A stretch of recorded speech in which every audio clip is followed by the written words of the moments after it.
Well, I thought this would be a little depressing, the impasse in cross-strait relations. So I figured that it would, to lighten up the mood a little bit, we could talk about the American election. and anyway, that's my approach here is looking at the American election debate and what this means for U.S. policy toward Asia, and in particular, what does it mean for Taiwan? And will it lead to change in U.S. policy toward Taiwan? There's a report that's coming out tomorrow by the East-West Center that I've been deeply involved in, and this is where I've gotten my findings from, which involves tracking the debate of the candidates, what they say about things, and figuring out what it means for U.S. policy in Asia. And the East-West Center was very kind, and so we, Sutter and I went, the director of East-West Center here, we went out to Asia and we talked to various influentials in various capitals, including Taipei. And so I learned a lot about what was going on in Taiwan and so forth. So it's really great for me to be and learn so much from our panelists here and to have a chance to contribute a little bit looking at it from that perspective. And so So I'm going to look at the election debate, what it means for Taiwan, and then I'm going to try to explain why I don't think U.S. policy toward Taiwan is going to change. The election debates, basically, going into the campaign, it was basically a debate over the weakness of U.S. foreign policy in Asia, and particularly in the face of the challenge of China. That has become, as we all know, overshadowed by the debate over trade and the TPP, much more important. And we had this candidate on the Republican side, Donald Trump. And he said a variety of things about Japan and Korea and proliferation and North Korea, which caused a great deal of discussion, which again overshadowed this debate over China and what do we do about China. So China's in a secondary level in the election. And Taiwan is even in a tertiary level. So very few people are talking about Taiwan in the election campaign. Candidates, Mario Rubio talked a lot about Taiwan, but Marco Rubio, but the others didn't say much. Thank you, Lolly. But the others didn't say very much about this. But in the background, there are strong views that we need to change our policy toward Taiwan. And these schools of thought have been there for some time.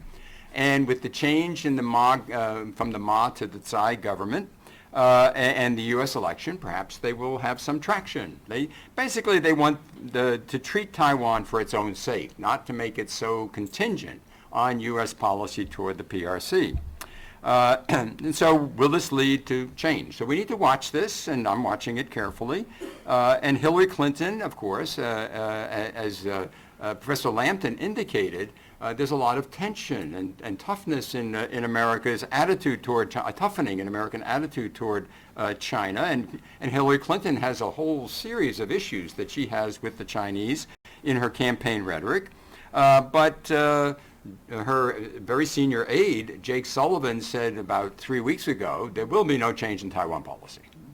So he seemed to put that, and I took that as Hillary Clinton putting that off to the side. So she has these issues with China. She's tough on China, but it gets to Professor Lampton's worry or raising the issue that will the toughness in U.S.-China relations lead to a change in policy toward Taiwan? Well, Jake Sullivan's saying no. Thought to be the next national security advisor. Well, I don't know what he's, national security, well, he's important anyway, and so that's and I listen to what he has to say, no question. And then Donald Trump doesn't say much about Taiwan at all. And I haven't seen him say very much at all. If any of you have anything, please let me know, but the report's already done, it'll be out tomorrow, so we can't fix that, but I really want to know. But then he has these staffers that work for him. It's always hard to figure out who exactly works for Donald Trump. But Peter Navarro, a professor from California, is seen as this. And Peter Navarro has written 2 or 3 things in the national interest which are very strong in support of Taiwan and these schools of thought that we need to treat Taiwan independent of how we treat China, and China is not nice and Taiwan is our friend and so forth. This type of approach. And the Republican Party platform, ladies and gentlemen, which I think was heavily influenced by Donald Trump's people, is very supportive of Taiwan. So that's another indicator that this maybe has some traction. So if you're looking for a wild card, at least as far as my analysis is concerned, where there will be a change in policy toward Taiwan, even though Donald Trump doesn't talk about Taiwan, under a Trump administration, well then maybe you need to watch this, because this could be that window for that. But that's the only thing I see at this point, because you see the logic of the current policy is really very strong. And I want to explain that. Now look at why I think there won't be any change in U.S. policy. A lot of this has to do with understanding what I call the permanent U.S. government. In other words, the government that won't change when one administration changes after another. As a person who was in that permanent government for a long time, it's a pretty powerful force. And I think there's a legacy from the Li Denghui, Chen Shui-bian period, where the U.S. did take steps to move forward with Taiwan. And the perception was it led to big problems for the United States. And so very disruptive. And so the idea of having this disruptive relationship with China over the Taiwan issue is something that legacy, I think, argues for don't do it. The second thing is watching the Obama government itself. And the Obama government, this is just an outside observer looking at the Obama government's behavior. But the pattern is pretty clear. Obviously, President Obama has become tougher toward China in his last few years. And he's become much more vocal in criticizing China. At least he did in 2004 and 2015 and 2016. And this rhetoric was followed by actions. And it became pretty tense over the South China Sea in particular. But there what you see is a pattern where you don't let that friction overlap into other issues. And so you don't get this spillover effect. And you don't let this get in the way of improvement in the relationship. And so that I think has been, as an outside observer, that looks like the pattern I see. It's very iterative, very carefully managed, very intense friction over cyber theft and over South China Sea in particular, but it doesn't impact the Taiwan issue.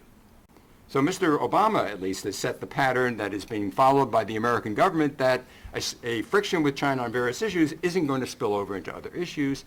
And I would argue that the Li Denghui, Chen Shui-bian period legacy reinforces the unwillingness to have this kind of disruption with U.S. China relations that would occur if the U.S. were to take significant actions to improve relations with Taiwan or support Taiwan in ways that would be seen as very negative from Beijing's perspective. Okay, a third feature on the U.S. side, explaining why I don't think things are going to change, is something that I learned in interviews in China. Interviews in China by knowledgeable people said, look, we think we're really not going to have big changes in policy. We think that the relationship has become intertwined, intermeshed. It's going to be very hard to change things. The U.S. doesn't want a big disruption in other areas if they, that would happen if they move forward and do sensitive things in the South China Sea, or if they link their policy toward China with one issue or another. If we did that in retaliation, this would damage the American interest in dealing with China. In other words, there are stakeholders in the American government, throughout the government, that want to keep on good relationships with China. They have all these programs going on and so forth. And why would they jeopardize that for some egregious change in U.S. policy toward Taiwan? And if you have a deliberative foreign policy, as you did in the Obama government, and you probably will in the Clinton government, why do it? Why oppose it? And so the argument is that would keep this in check. It reminded me of James Shin, who wrote a very good book back in 1995 called Weaving the Net. And the idea was the United States would weave the net over China. Well, the Chinese have woven the net over the United States in this way of thinking. Just to think about for your thought. Then there's the caution on the Taiwan side. And the Taiwan side, it seems to me, my discussions in Taiwan underline this, they want to avoid causing trouble for the United States. They have all the preoccupations that Alan went through very well, and so they don't want difficulty.